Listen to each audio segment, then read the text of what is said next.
आइए भैया, महामारी से पीड़ित सभी भक्तों को हमें सर्वप्रथम स्वच्छता का महत्व बताना होगा। तत्पश्चात गरल तरल जैसे महामारी प्रसारित करने वाले मलिन असुरों को हमें उचित पाठ भी पढ़ाना है। आइए।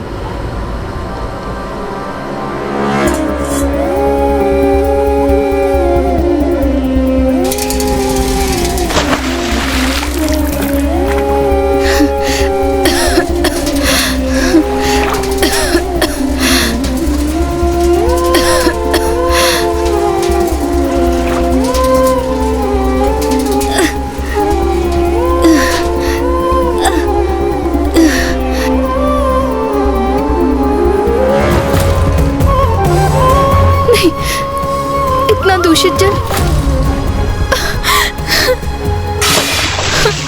इतना दूषित जल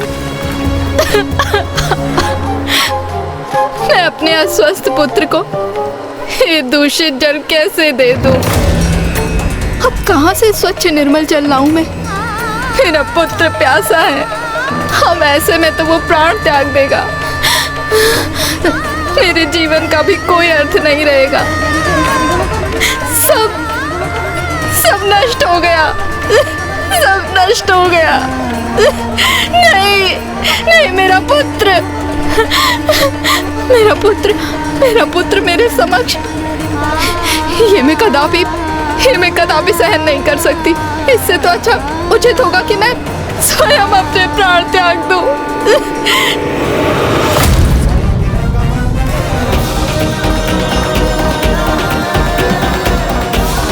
मैं स्वयं अपने प्राण त्याग दूंगी।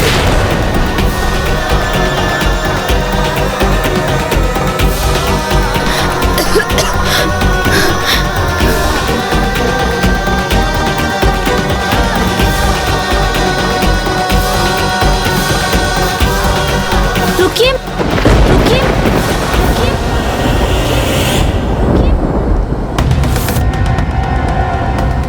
ये किसका स्वर था? यहाँ तो कोई नहीं। तो ये अवश्य मेरा भ्रम था।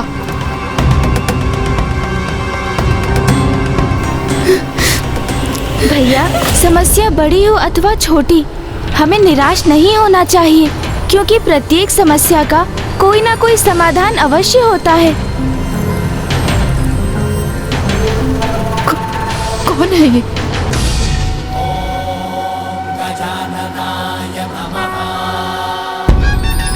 अनुज, क्या अर्थ है तुम्हारा? यही भैया कि जीवन में कभी कभी ऐसी समस्याएं आ जाती हैं कि हमें उसके समाधान का मार्ग ही नहीं सूझता और हम हताशा के सागर में डूब जाते हैं। किंतु सत्य तो ये है कि विकट समस्या के समाधान का उपाय भी अवश्य होता है। कोई भी कभी निरुपाय नहीं होता भैया। उचित मार्ग कठिनाइयों से भरा हो सकता है, किंतु उन्हीं कठिनाई के मध्य समाधान भी मिलता है। इसीलिए समस्या से जूझना चाहिए, उसका सामना करना चाहिए, उसका समाधान ढूंढना चाहिए। कितने दिव्य और सुंदर ब्राह्मण बालक हैं ये। इनके मुखमंडल पर कितनी अनुपम आभा है।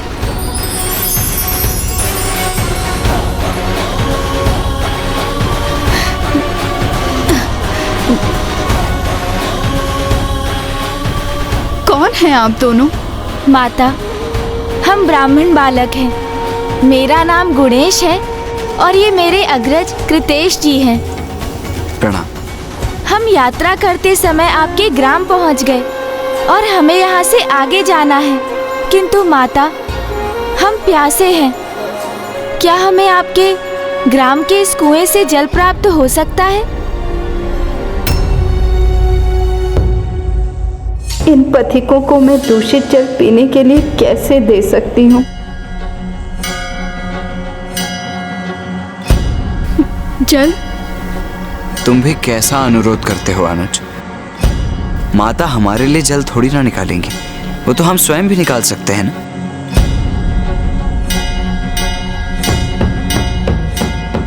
हाँ भैया, आपने सर्वथा उचित कहा।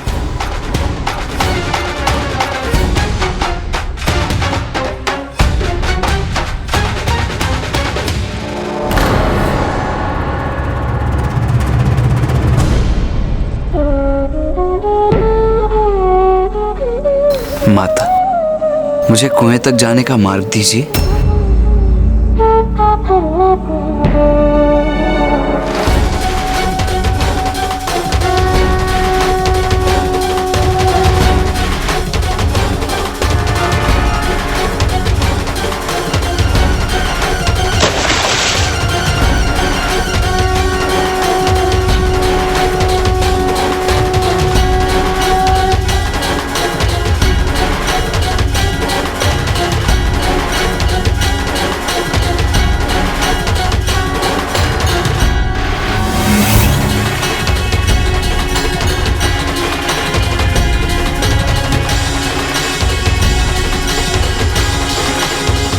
नहीं,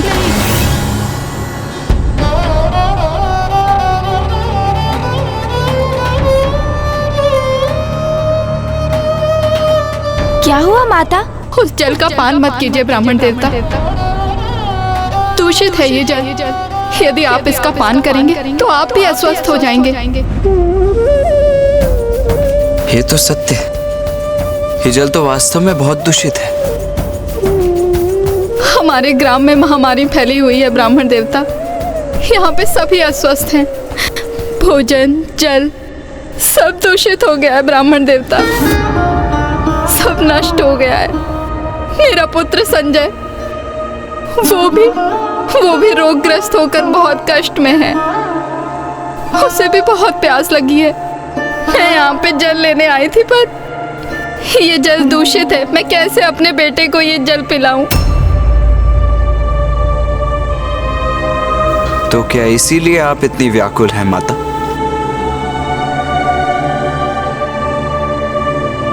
किंतु इसमें इतना विचलित होने की कोई आवश्यकता नहीं। जब कुछ मैला हो जाता है तो आप क्या करती हैं माता? उसे स्वच्छ करती है ना? तो उसी प्रकार यदि ये जल दूषित है तो इसे भी निर्मल बना लीजिए।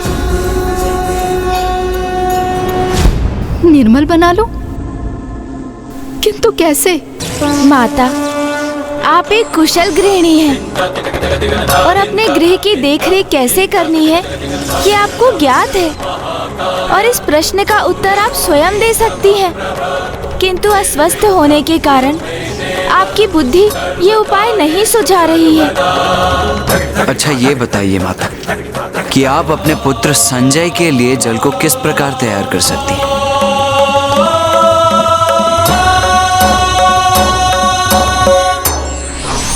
जल को उबालकर उसे छानकर।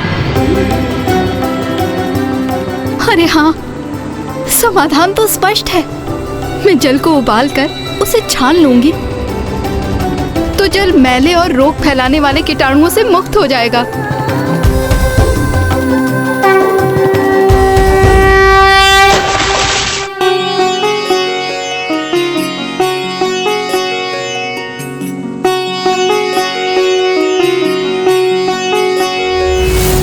संकट के मेघ जब धरती पे छाए, ऐसी घड़ी में बस गजानन बचाए।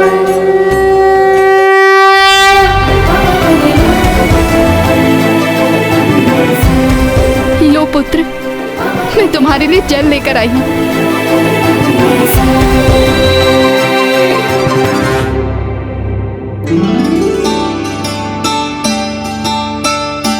माँ, आपको भी प्यास लग रही होगी ना?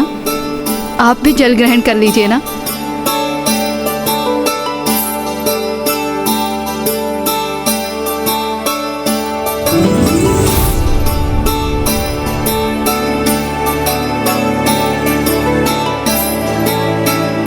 ब्राह्मण देवता, आज आप दोनों के कारण ही मैं अपने पुत्र को जल दे पाई हूँ। मैं आपका धन्यवाद कैसे करूँ? अरे हाँ, आपको भी प्यास लगी थी ना? मैं अभी आपके लिए जल उबाल कर लेकर आती हूँ। नहीं माता, हम तो जल बाद में ग्रहण कर लेंगे, किंतु आपके पड़ोसी भी अस्वस्थ हैं तो हमसे पूर्व उन्हें जल की आवश्यकता है।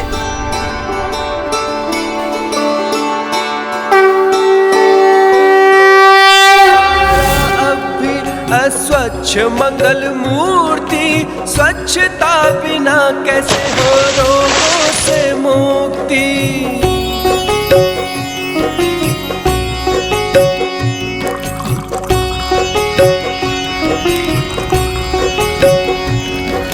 जल को भी दूषित होने से बचाया, शुद्ध जल को देखो है जन जन ने पाया। घर द्वार स्वच्छ हो कहते गजानन, स्वच्छता का मंत्र सबने किया है धारण। काया संग नगर ग्राम कर रहे हैं निर्मल, मिल रहा सबको है अद्भुत सबल। काया कल्प देख कर सब है अचंभित, सबको कुशल देख गजानन विपुलकित। आपके समझाने पर सभी ग्रामवासी एक दूसरे को स्वच्छ जल प्रदान करके उनकी सहायता कर रहे हैं और पुनः स्वस्थ हो रहे हैं। ऋषिवर, स्वच्छता के लिए तो एक सामूहिक प्रयत्न की आवश्यकता होती है। आप स्वयं के गृह को स्वच्छ रखें, किंतु यदि आप अपने पड़ोसी के गृह के समक्ष मैला फेंक दें तो उससे उत्पन्न होने वाले रोग आपके गृह में भी तो प्रवेश करेंगे। इन ग्रामवासियों को मात्र इतना ही समझने की आवश्यकता है।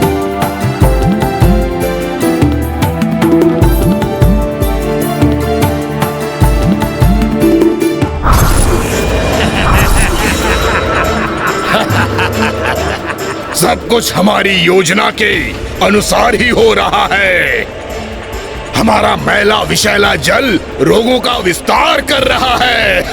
हाँ तरल, जब तक बेला रहेगा हम फलते फूलते रहेंगे और आलस्य के अवगुण के कारण यहाँ के वासी अपने स्थान को कभी स्वच्छ नहीं करेंगे। इसलिए हमारी योजना सफल होकर रहेगी। ब्राह्मण देवता, आप दोनों हमारे ग्राम में एक वरदान के जैसे आए हैं। आपके आगमन के साथ ही हम सभी स्वस्थ होने लगे हैं। कृपा करके बताएं कि हम आपके लिए धन्यवाद स्वरूप क्या करें। माता, हमने तो कुछ भी नहीं किया है। जो कुछ किया है आपने तो स्वयं किया है और आगे भी करना होगा। हम तो मात्र यहाँ पर आपका मार्गदर्शन करने आए हैं। स्वच्छता एक दैविक गुण है और आपका ये ग्राम दैविक प्रभावों से इसीलिए रिक्त है क्योंकि यहाँ स्वच्छता का अभाव है। अस्वच्छता से रोगों का विस्तार होता है। आप स्वयं अपने नेत्रों से देख लीजिए, इस ग्राम में स्वच्छता की क्या स्थिति है। तो आप सब रोगों से मुक्त कैसे रहेंगे?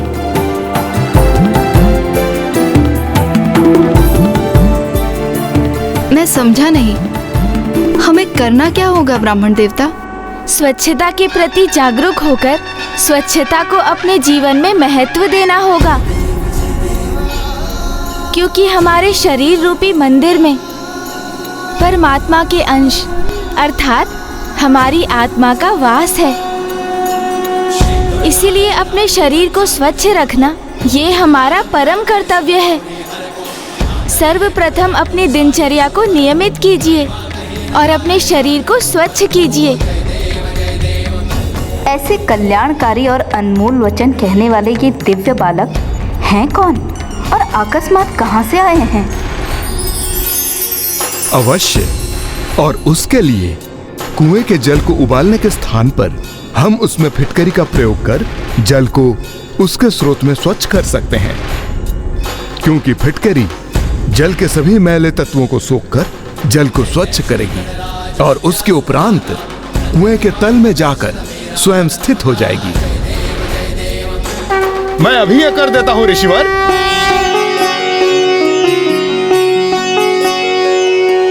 संकट के मेघ जब धरती पे छाए, ऐसी घड़ी में बस गजानन बचाए। स्वच्छता का ज्ञान देने को है आए, जन जन को देखो है गणपति भाई। अब कुएं का जल पूर्ण रूप से स्वच्छ हो गया। कुएं का जल पूर्ण रूप से स्वच्छ हो गया। जल स्वच्छ हो गया। जल स्वच्छ हो गया। अब हम कुएं के जल का पान कर सकते हैं। अब आप सभी जाइए और उस कुएं के स्वच्छ जल से स्नान कर लीजिए। शुद्ध जल को देखो है जन जन ने पाया। घर द्वार स्वच्छ हो कहते गजानन। स्वच्छता का मंत्र सबने किया है धारण। काया कल्प देख कर सब है अचंभित। सबको कुशल देख गजानन विपुलकित। अब शरीर तो स्वच्छ हो गए, किंतु जहाँ शरीर का वास है अर्थात आपका गृह, उसे भी तो स्वच्छ बनाइए। फिर जिस स्थान पर आपका गृह है अर्थात आपका ग्राम और नगर, उसे भी तो स्वच्छता प्रदान कीजिए। सर्वप्रथम आप सभी अपने गृहों में गौमूत्र छिड़किए। फिर अहाते पर गौ माता का गोबर लीपिए, जिससे आप सभी के गृह कीटाणु रहित होंगे और वहाँ की सभी नकारात्मक प्रवृत्तियों का नाश होगा।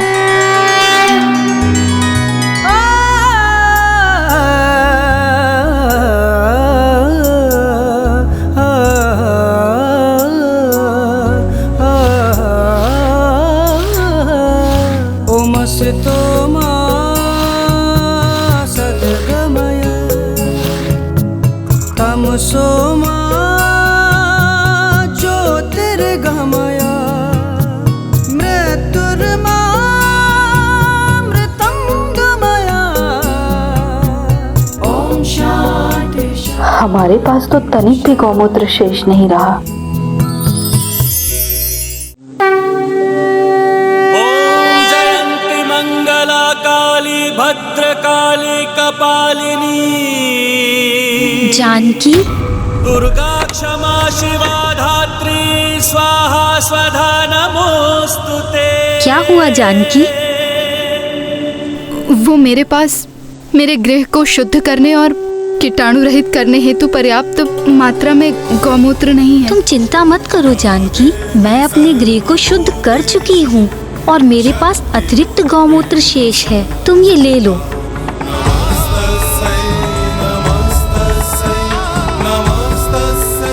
बहुत बहुत धन्यवाद।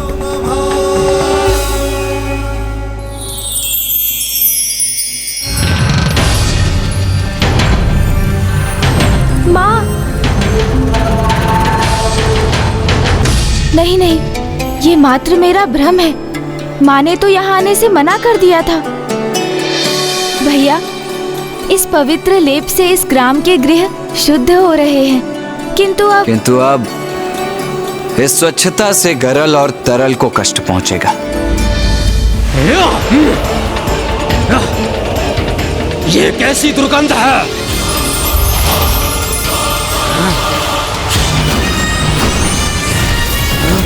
अरे ये क्या? ये स्थान स्वतः ही स्वच्छ कैसे हो रहा?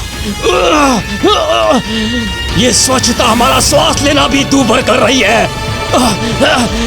अस्वस्थ हो रहे हैं हम।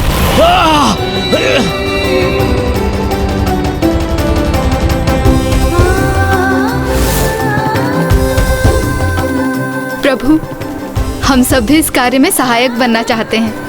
हमें भी कोई कार्य सौंपिए ना। तुम सभी बालकों के लिए एक अत्यंत विशेष कार्य है मेरे पास।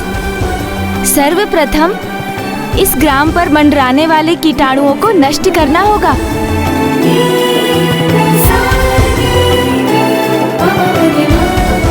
किंतु हम इन कीटाणुओं को नष्ट कैसे करेंगे? चिंता मत करो, उसका भी उपाय है मेरे पास। तुम सब जाओ और गोबर के उपले लेकर आओ।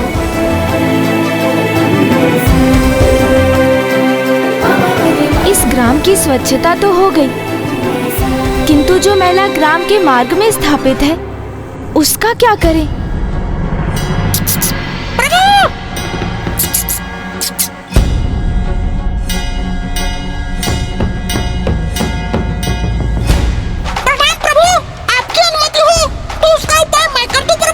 उचित है मूषक जी।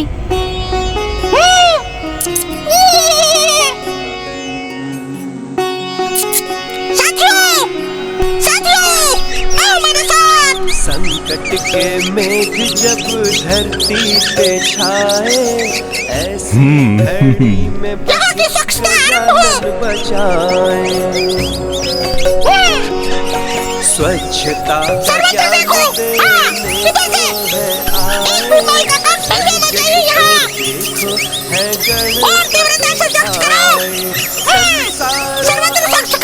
अस्वच्छ मंगल मूर्ति, स्वच्छता बिना कैसे हो रोगों से मुक्ति। ब्राह्मण देवता, आपके कथनानुसार हमने अपने गृह गोमूत्र और गोबर से शुद्ध कर लिए हैं। यदि आप इन सूखे पत्तों एवं मैले के ढेर को एकत्रित कर यहाँ के गड्ढों में भरकर उसे मिट्टी से ढक दें, तो यही भविष्य में उर्वरक बनेंगे।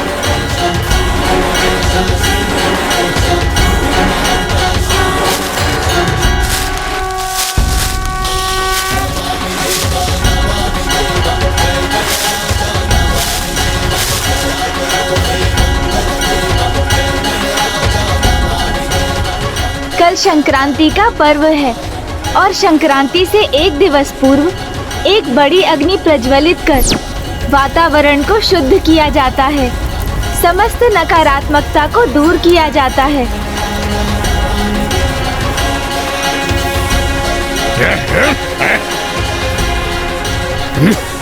ये मेरे भीतर प्रवेश कर मुझे अपना आहार बना रहे हैं।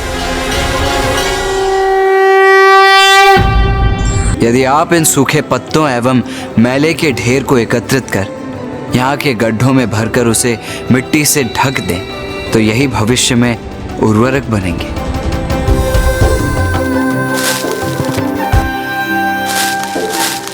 अरे वाह, इससे तो एक पंथ दो काज हो गए, गड्ढे भी भर गए और भविष्य के लिए उर्वरक की व्यवस्था भी हो गई।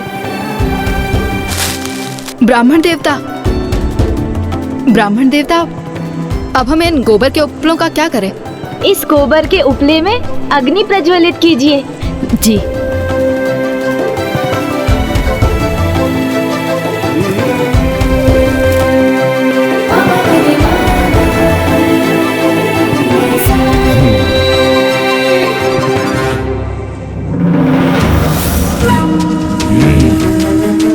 ये क्या हो रहा है?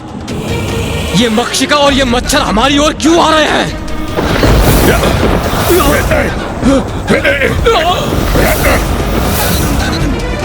ये कौन अदृश्य वार करके हमें प्रताड़ित कर रहा है? हमारा आकार क्यों घट रहा है? हमारे कीटाणु ही हम पर आक्रमण कर रहे हैं।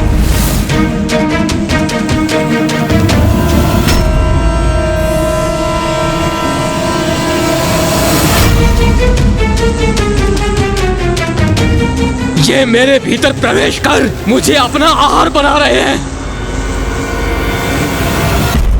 कल संक्रांति का पर्व है और संक्रांति से एक दिवस पूर्व एक बड़ी अग्नि प्रज्वलित कर वातावरण को शुद्ध किया जाता है, समस्त नकारात्मकता को दूर किया जाता है और इस पर्व को लोहड़ी, पोंगल, बोगी आदि के नामों से भी मनाया जाता है। तो अब हम नीम वृक्षों के पत्रों और छाल से अग्नि प्रज्वलित कर कीटों और रोगों का नाश करेंगे, उन्हें सदा सदा के लिए दूर करेंगे, जिससे ये ग्राम सदा समृद्ध रहे और आप सभी निरोग रहें।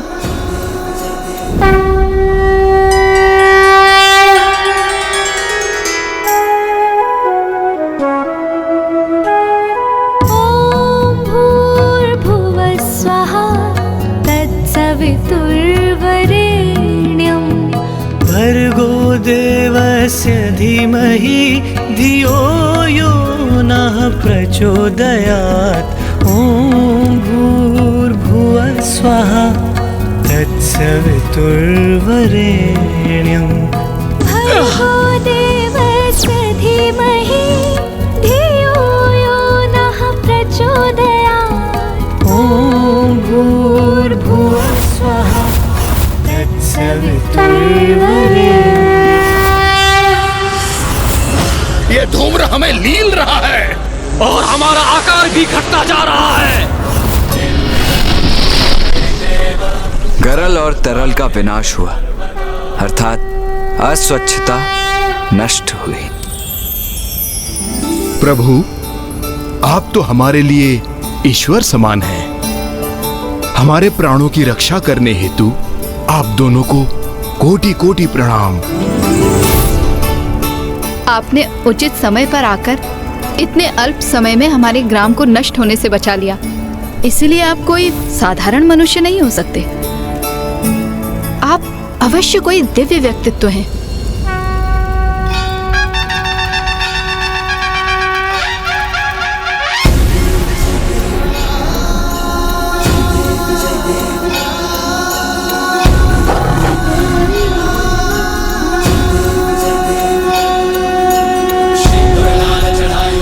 माता, संसार में जो कुछ होता है वो ईश्वर की इच्छा से ही होता है। इसीलिए कदाचित हमारा यहाँ आना कोई संयोग नहीं, अपितु इसमें भी ईश्वर की ही लीला है। किंतु हम ब्राह्मण बालक कदाचित आपको स्मरण कराने यहाँ पहुँचे हैं कि आप सभी स्वच्छता के मार्ग से भटक रहे थे और आप सभी को उस मार्ग पर लौटना चाहिए। और ये भी स्मरण रखिए कि स्वच्छता के मार्ग पर चलने के लिए किसी को दिव्य अथवा असाधारण होने की कोई आवश्यकता नहीं।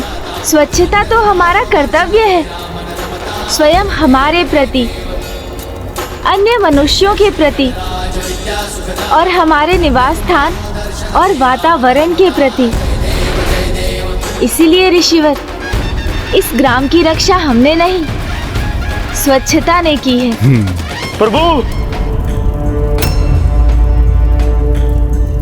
प्रभु, ये जो भूल हुई है वो मेरे ही कारण हुई है। चिरंजीवी वत्स, क्या हुआ? तुम इस महामारी के लिए स्वयं को दोषी क्यों ठहरा रहे हो? क्योंकि सर्वप्रथम यही स्वच्छता के मार्ग से भटका था। मुझे क्षमा कर दीजिए, मैं आप सभी का दोषी हूँ। इसका आरंभ भले ही तुमसे हुआ है, किंतु स्वच्छता का उत्तरदायित्व तो सभी का होता है। तुम्हारी इस भूल को ग्राम का कोई अन्य वासी भी तो सुधार सकता था। किंतु जो भूल तुमसे हुई है उसका दंड अवश्य प्राप्त होगा तुम्हें। आज से तुम्हें प्रत्येक ग्राम जाकर स्वच्छता के प्रति सभी को जागरूक करना होगा।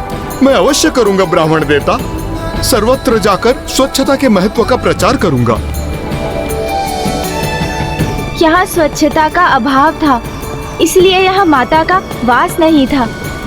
और जहाँ स्वच्छता होगी, माता का वास वहीं होगा। और जहाँ माता उपस्थित रहेंगी, वहाँ पर सुख समृद्धि स्वतः ही स्थापित होंगे और सभी जन स्वस्थ रहेंगे।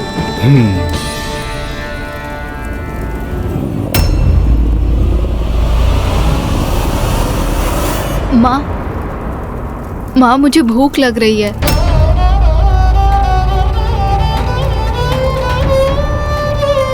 क्या हुआ?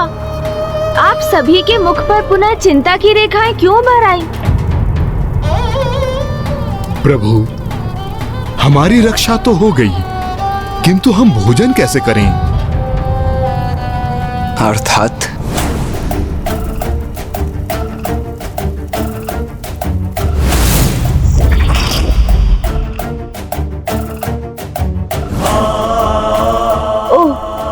समझा। सभी वृक्ष, पौधों, फल, नदियों में विष का प्रभाव जो है,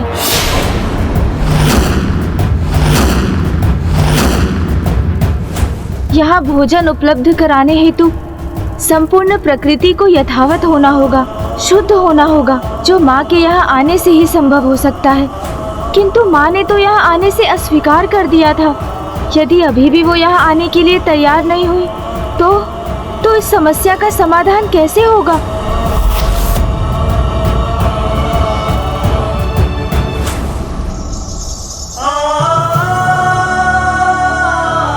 माँ,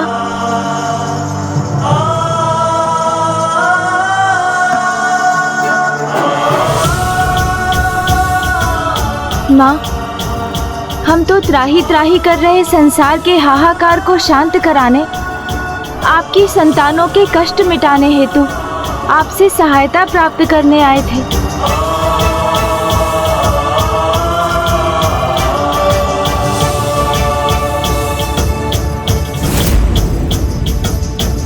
आपसे ये पूछने के लिए मुझे क्षमा करें माँ, किंतु क्या आपने हमसे असत्य कहा? हमें मना करने के पश्चात क्या आप स्वयं ग्रामीणों की सहायता के लिए गई थी माँ?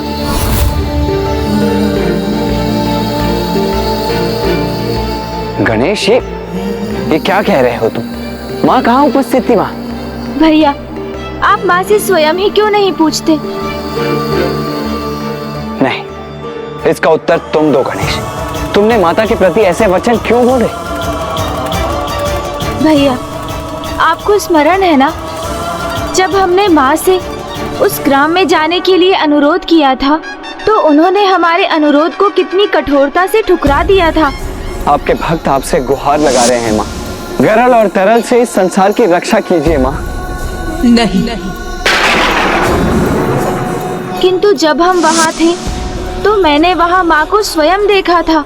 माँ वहाँ उपस्थित थी।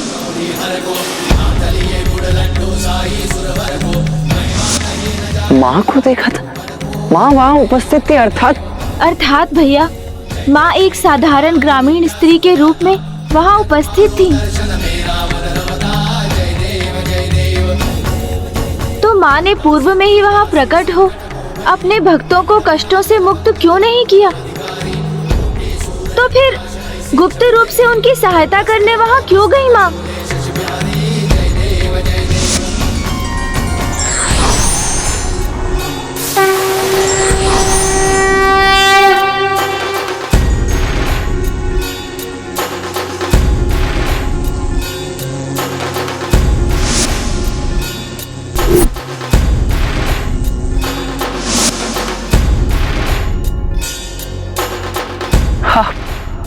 आप स्वयं वहां उपस्थित थी माँ। मैं समझ गया माँ। दुर्गमासुर के असुर गरल और तरल आपकी ही दिव्य योजना के भाग थे ना? और वो दिव्य योजना क्या थी पुत्र, और क्या ध्येय था उसका? अपने भक्तों को ये शिक्षा देना कि आप उनकी रक्षा के लिए सदा तत्पर हैं, किंतु उन्हें भी अपने कर्तव्यों के प्रति जागरूक रहने की आवश्यकता है। भक्ति और प्रार्थना आवश्यक है, किंतु उनके साथ परिश्रम रूपी साधना भी अनिवार्य है।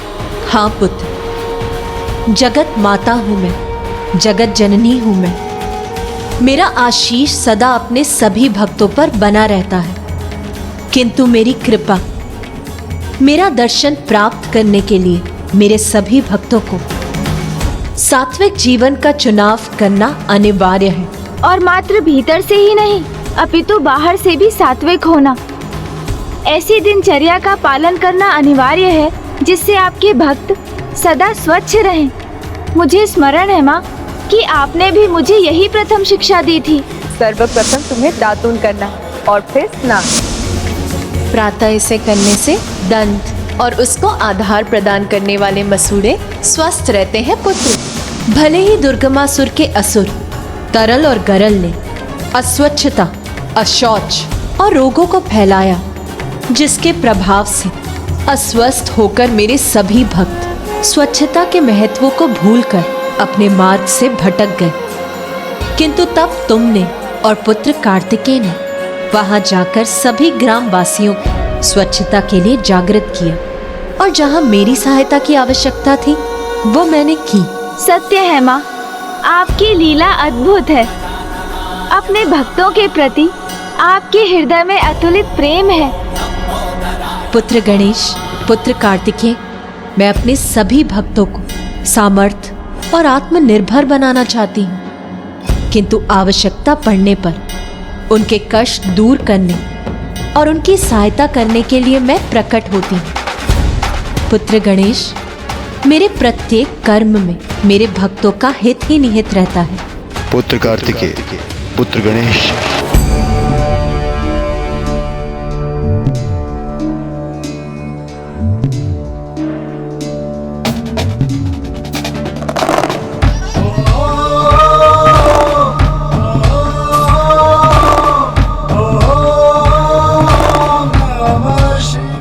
पिताश्री।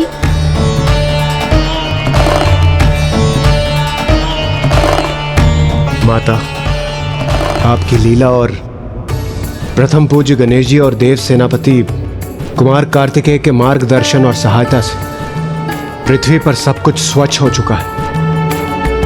किंतु माता, जीव जंतु खाएंगे क्या?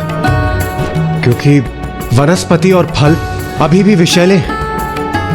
आपको अपने भक्तों की सहायता के लिए कुछ करना ही होगा माता। ओम जयंती मंगला काली भद्रकाली कपालिनी। हाँ माँ, भोजन के लिए उनके पास कुछ भी शेष नहीं। वो भूख से बिलख रहे हैं माँ, और आपसे सहायता की गुहार लगा रहे हैं। उनकी सहायता के लिए कुछ तो कीजिए माता।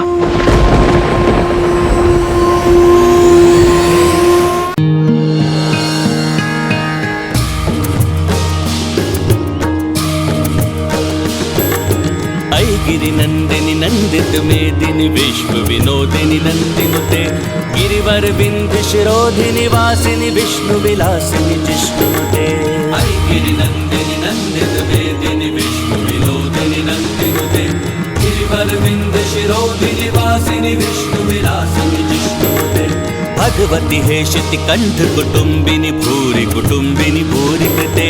जय जय हे महिषासुर मर्दिनी रम्य कपर्दिनी शैलसुते।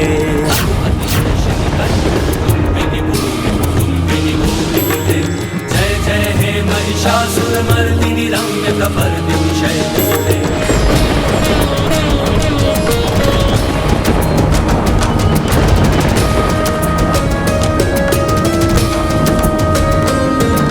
सुरवर वर्षिणी दुर्धर धर्षिणी दुर्मुख मर्षिणी हर्षरते।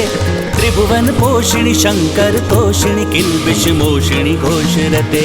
सुरवर वर्षिणी दुर्धर धर्षिणी दुर्मुख मर्षिणी हर्षरते। त्रिभुवन पोषिणी शंकर तोषिणी किल्बिष मोषिणी घोषरते। तनुज निरोषिणी दितिसुत रोषिणी दुर्मद शोषिणी सिंधुसुते। जय जय हे महिषासुर मर्दिनी रम्य कपर्दिनी शैलसुते। तनुज निरोषिणी दितिसुत रोषिणी दुर्मद शोषिणी सिंधुसुते। जय जय हे महिषासुर मर्दिनी रम्य कपर्दिनी शैलसुते।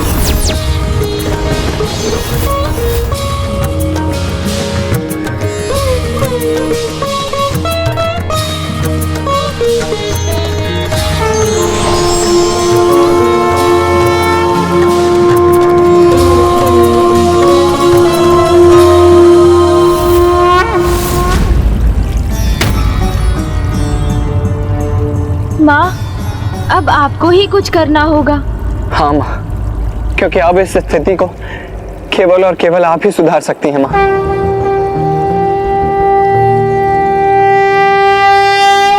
विनती सुनो माता। माँ कुछ कीजिए माँ, माँ कुछ कीजिए। आपके भक्त आपसे सहायता मांग रहे हैं। निवेदन गणेशा जगदम्बे जगजननी सिंह आरूढ़ा। ये संतरा कहाँ से उत्पन्न हुआ और ये मेरे हाथ में कैसे आ गया? जय माँ उमा स्वरूपा।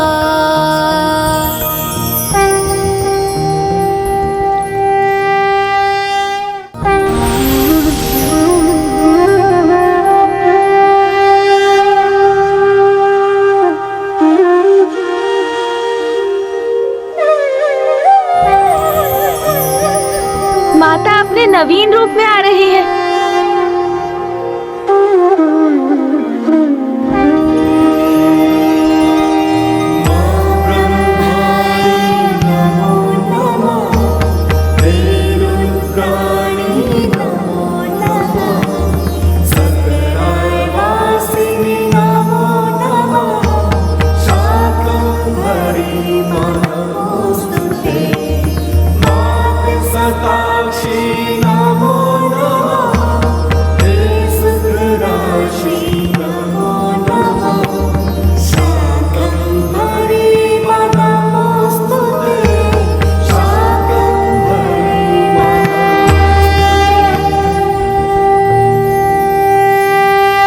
माँ का सबसे बड़ा सुख और एक माँ की सबसे बड़ी पीड़ा क्या होती है, इसका आभास है आप सभी को। माँ का सबसे बड़ा सुख है जब उसकी संतानें तृप्त होने तक भोजन प्राप्त करें, और एक माँ की सबसे बड़ी पीड़ा है जब उसकी संतान भोजन से वंचित रहे।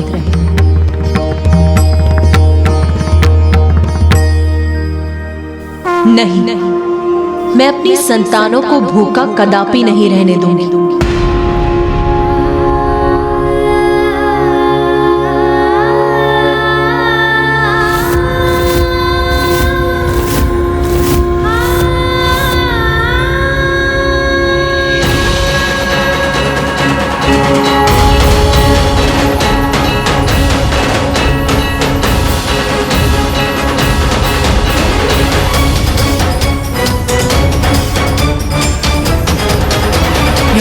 सर्वभूतेषु मारूपेण संस्थिता नमस्तस्यै नमस्तस्यै नमस्तस्यै नमो नमः। या देवी सर्वभूतेषु शक्तिरूपेण संस्थिता नमस्तस्यै नमस्तस्यै नमस्तस्यै नमो नमः। या देवी सर्वभूतेषु लक्ष्मीरूपेण संस्थिता नमस्तस्यै नमस्तस्यै नमस्तस्यै नमो नमः। या देवी सर्वभूतेषु शान्तिरूपेण संस्थिता नमस्तस्यै नमस्तस्यै।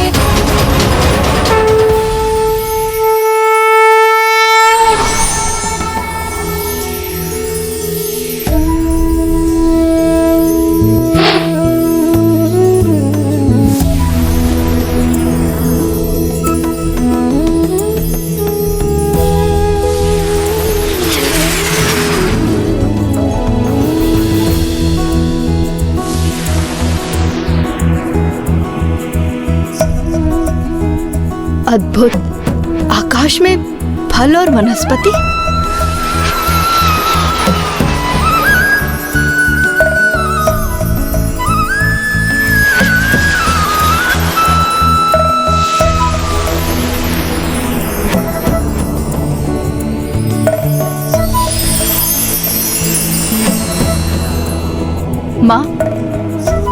माँ देखो,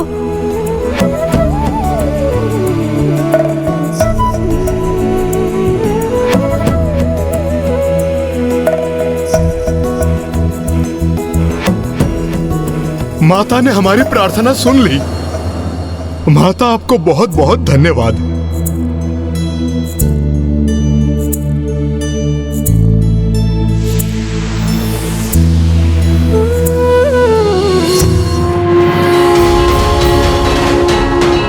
अब हमें फल और वनस्पति प्रचुर मात्रा में उपलब्ध है।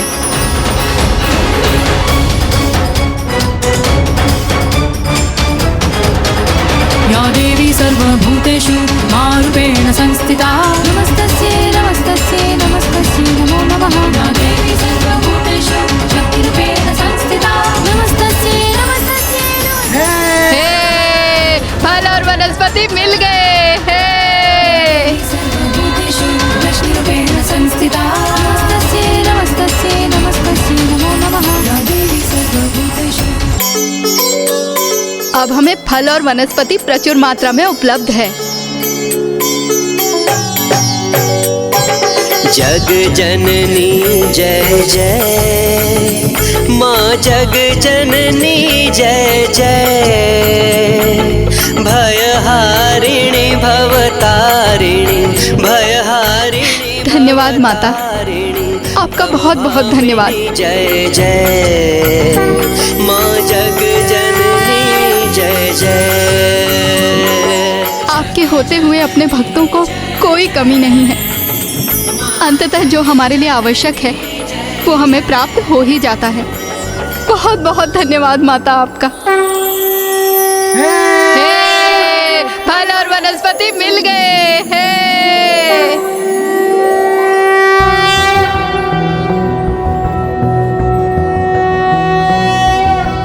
प्रातर्यास्यात्कमारि कुसुमकलिकया जापमाला जयन्ती मध्याह्ने देवी शाकुम्भरी चारुनेत्रा निशायाम् आप निशाक उत्पन्न कर एक बार पुनः सृष्टि की रक्षा की, इसलिए आपका ये रूप आपको आपके स्वरूप में समस्त संसार माता शाकुंभरी कहकर पुकारेगा।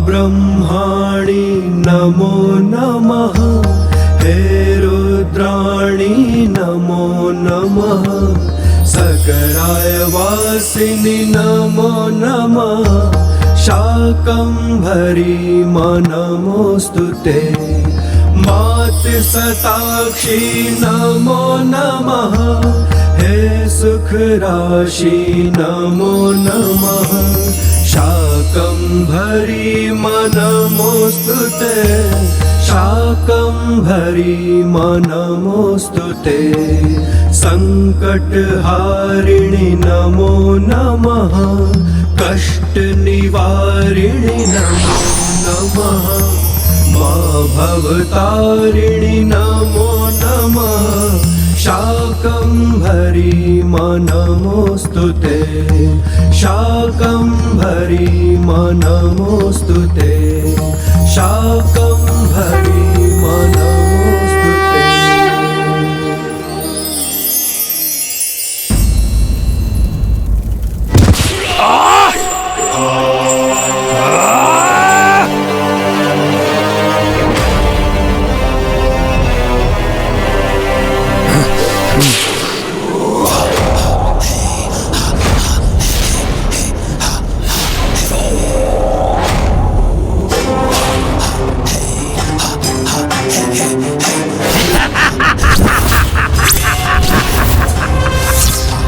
एक नवीन फल अर्थात गरल तरल असफल हो गए।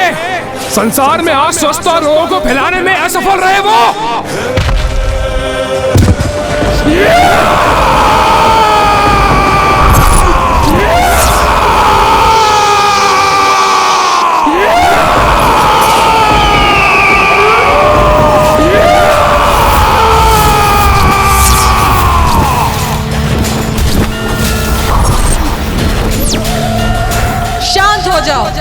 इस प्रकार तू चीख कर मात्र यहाँ के चमगादड़ों को आतंकित कर सकता है। माता! हाँ मैं मूर्ख, इस प्रकार ऊंचे स्वर में चीखने से कुछ नहीं होगा। सुन मेरी चेतावनी और अभी भी समझ जा। बार बार क्षति पहुंची है तुझे, बार बार पराजित हो चुका है तू। वेद माता को प्रथम पूज्य गणेश मुक्त करा ले गए, तेरा नगर नष्ट हो गया। एक एक कर तेरे सभी असुर तापिक, गरल और तरल भी विफल हो गए। तो अब तो समझ जा ये संकेत और सुधर जा।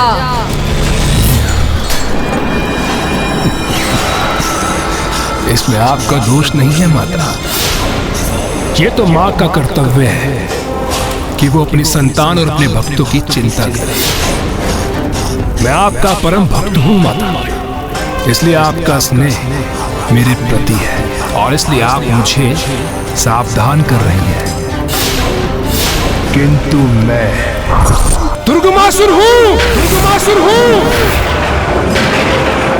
और मैं दुर्गमासुर उस आदिशक्ति माता को दिखाऊंगा कि मैं क्या करने में सक्षम हूँ।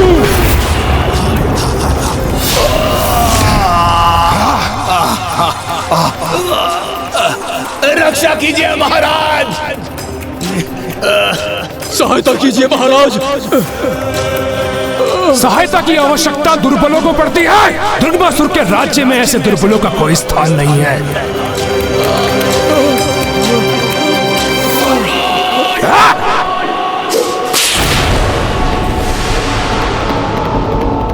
मैं दुर्गमासुर पराजय स्वीकार नहीं करूंगा, कदापि नहीं। पुनः अपनी असुर सेना, अपने नगर का निर्माण करूंगा मैं और धूल धूसरित करूंगा उन देवताओं को।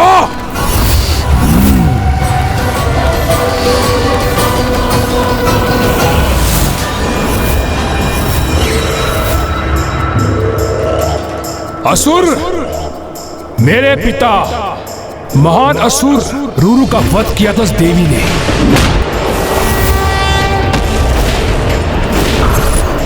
और हमारे महान राजा शुम निशुम का भी वध किया था उस देवी ने।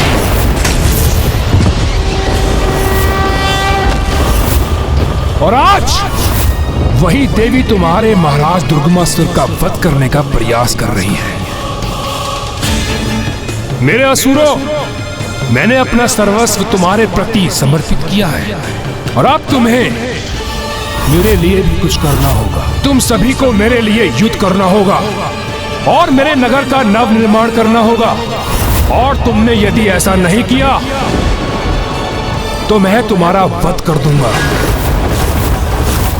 अब चुनाव तुम्हें करना है, मेरे लिए कार्य करना है या मेरे हाथों मृत्यु प्राप्त करनी है।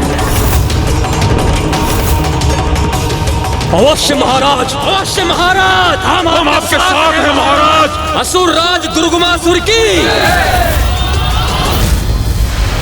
दुर्गमासुर पराजित नहीं हुआ है, वो तो पुनः खड़ा हुआ है। मैं पुनः खड़ा हुआ हूँ।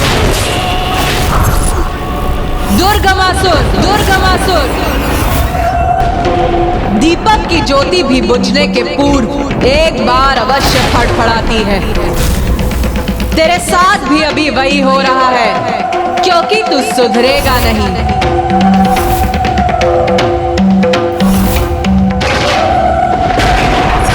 तू सुधरेगा नहीं। माँ, क्या हुआ माँ? दुर्गमासुर पुनः अपनी कुटिलता पर उतर आया है। हाँ माता, आप उचित कह रही हैं माता। माता, मुझे प्राप्त सूचना के अनुसार दुर्गमासुर अपनी सेना को पुनः संगठित कर रहा है, अपने नगर का नव निर्माण कर रहा है। अर्थात वो किसी कुटिल योजना की रचना कर रहा है। माता, अब तो दुर्गमासुर के आतंक का अंत करने का केवल एक ही उपाय, उसका अंत। हाँ माता, और वो केवल आप ही कर सकती। नहीं, जगत माता हूं मैं और दुर्गमासुर भी मेरी ही एक संतान है।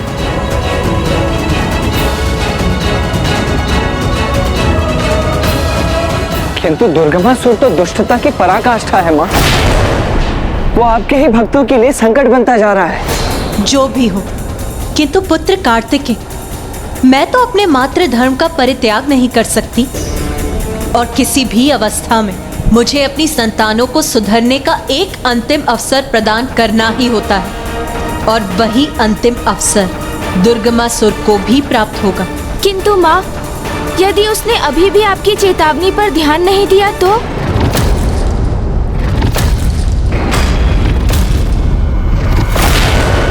फिर उसका अंत निश्चित है। तो फिर उसका अंत निश्चित है। तो फिर उसका अंत निश्चित है। देवी काल रात्रि, देवी काल रात्रि, देवी काल रात्रि,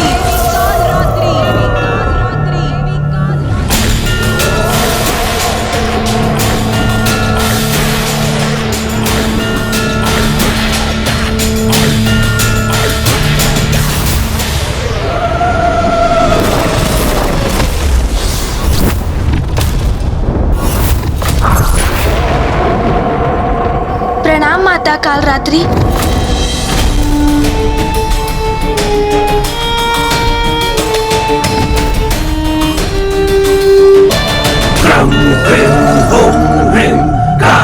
आपने मेरा आवाहन किया माता, आदेश दीजिए। देवी काल रात्रि, आप मेरी और स्वामी की दूत बनकर जाइए और दुर्गमासुर को समझाइए। और उनके लिए मुझे किन साधनों का प्रयोग करना होगा माता? नहीं देवी काल रात्रि, ये उसकी अंतिम चेतावनी है। आप उसे समझाने का प्रयास कीजिए, क्योंकि शांति संधि में ही संसार का हित है। इसीलिए उसे समझाने का प्रयास करिए कि वो पाप का परित्याग करे, अन्यथा उसका पतन उसका विनाश होकर ही रहेगा।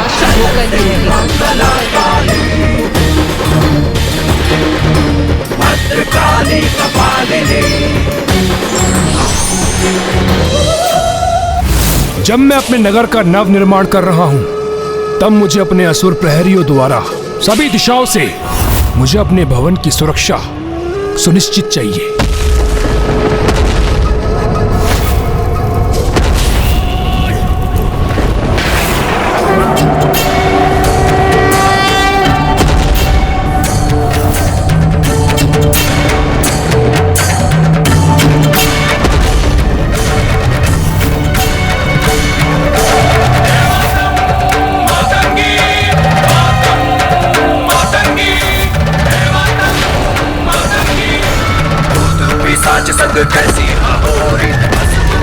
ये क्या है?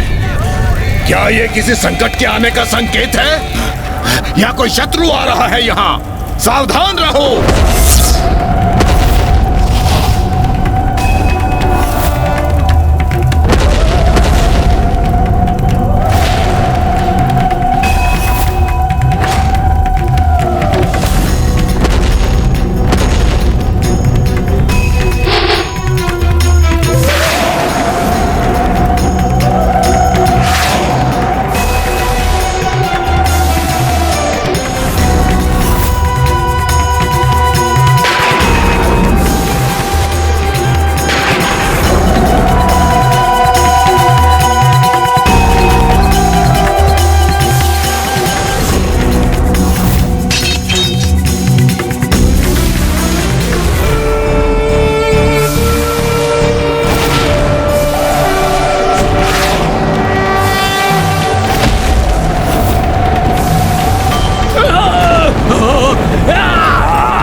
ये क्या हो रहा है? माता कालरात्रि तो आपकी सबसे उग्र और कठोर स्वरूप है और वो तो युद्ध के लिए तत्पर है, किंतु आपने उन्हें ही दुर्गमासुर के पास उसे अंतिम चेतावनी देने भेज दिया। माँ, पुत्र गणेश, अंतिम चेतावनी कभी विनम्रता से नहीं दी जाती।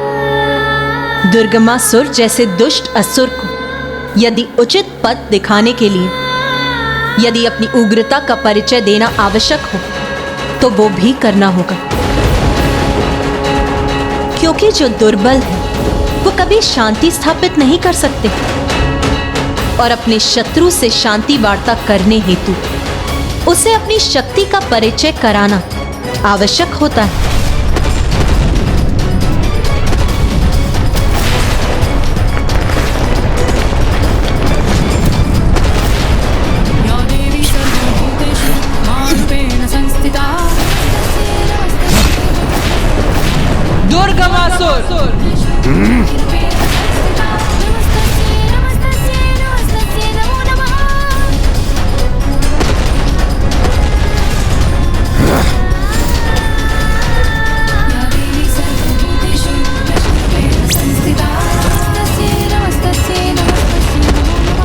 ये स्त्री कौन है?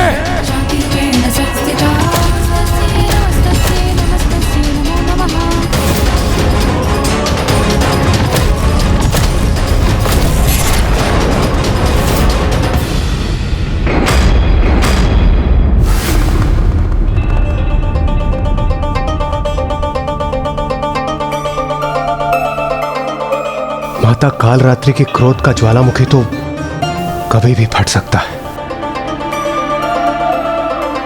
नहीं देवराज, अभी ऐसा कदापि नहीं होगा, क्योंकि मैंने उन्हें वहां युद्ध के लिए नहीं, शांति वार्ता के लिए भेजा।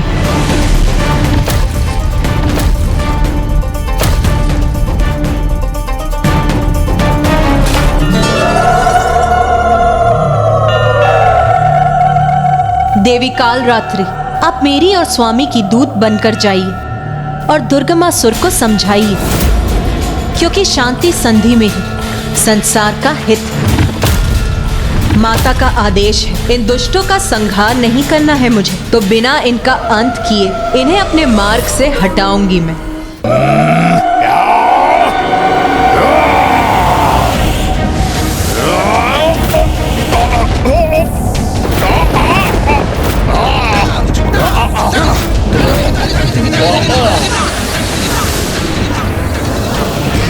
अरे ये क्या हो रहा है? हम ऊपर कैसे उठे जा रहे हैं? महाराज हमारी रक्षा कीजिए। आगे नहीं बढ़ सके मेरे असुर। वो तो लौट कर यहीं गिर रहे हैं। ये कैसे संभव है?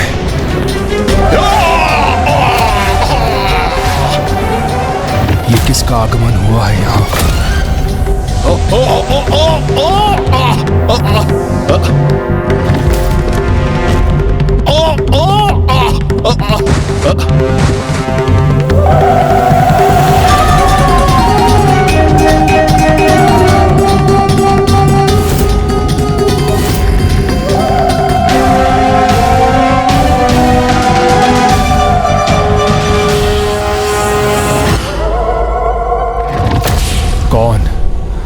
कौन है ये देवी जो बड़ी उग्र और भयंकर प्रतीत हो रही है? ये क्यों आई है यहाँ?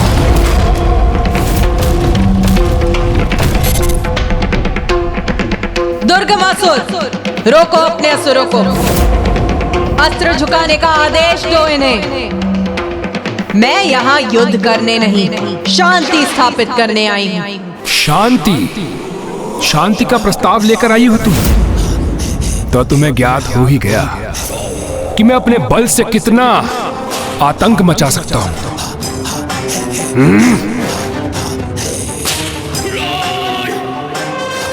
देवी, किंतु रिक्त हाथों क्यों चली आई? भिक्षा पात्र कहाँ है तुम्हारा? मुझसे भिक्षा मांगने आई हो ना? शांति की भिक्षा।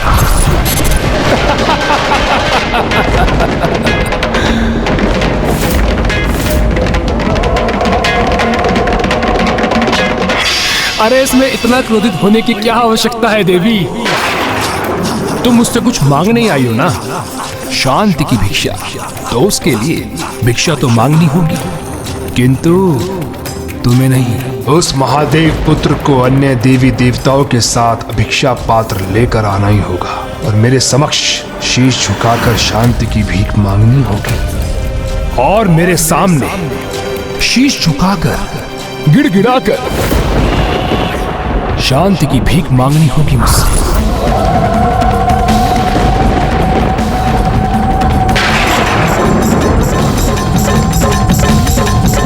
उसके बाद मैं निर्णय लूंगा कि उन्हें शांति प्रदान करूं अथवा उनके शीश उनके धड़ से विलक कर उन्हें मृत्यु दे दूं।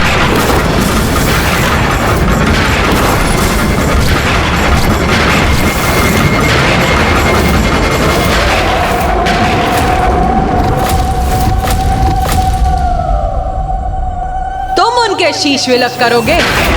इतना सामर्थ्य नहीं है तुम में। मृत्यु का संकट तो तुम पर और तुम्हारे इन असुरों पर मंडरा रहा है। मैं यहाँ तुम सभी के शीश सुरक्षित करने का अवसर देने आई हूँ। उनसे युद्ध करने पर उतावले हो रहे हो तुम, जो स्वयं परम शक्ति, वो परम शक्ति जो अपनी पलक झपकाते तुम्हें भस्म कर सकती है। अरे दुष्ट, स्वयं आदि शक्ति ने जिस संसार की रचना की, जिस संसार में सभी जीव अपनी अपनी सीमाओं पर आनंद पूर्वक जीवन व्यतीत करते हैं, उस संसार को संकट में डालना चाहते हो तुम। उनकी संतानों को कष्ट देकर तुम अपने ही विनाश को निमंत्रण दे रहे हो। अभी भी समय है।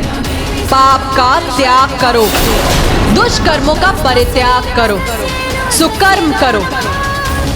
उसी में तुम्हारी भलाई है दुर्गमासुर, और तुम्हें यही समझाने में यहाँ आई।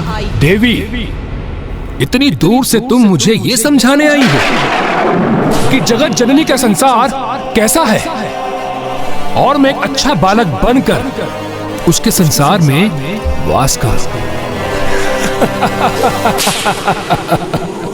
देवी, तुम मुझे मूर्ख पुकार रही थी ना, किंतु वास्तविकता तो ये है कि मूर्खतापूर्ण संवाद तो तुम मुझसे कर रही हो। कि ऐसी उद्दंडता करने का दुस्साहस भी कैसे किया इसने? विनाश काले विपरीत बुद्धि।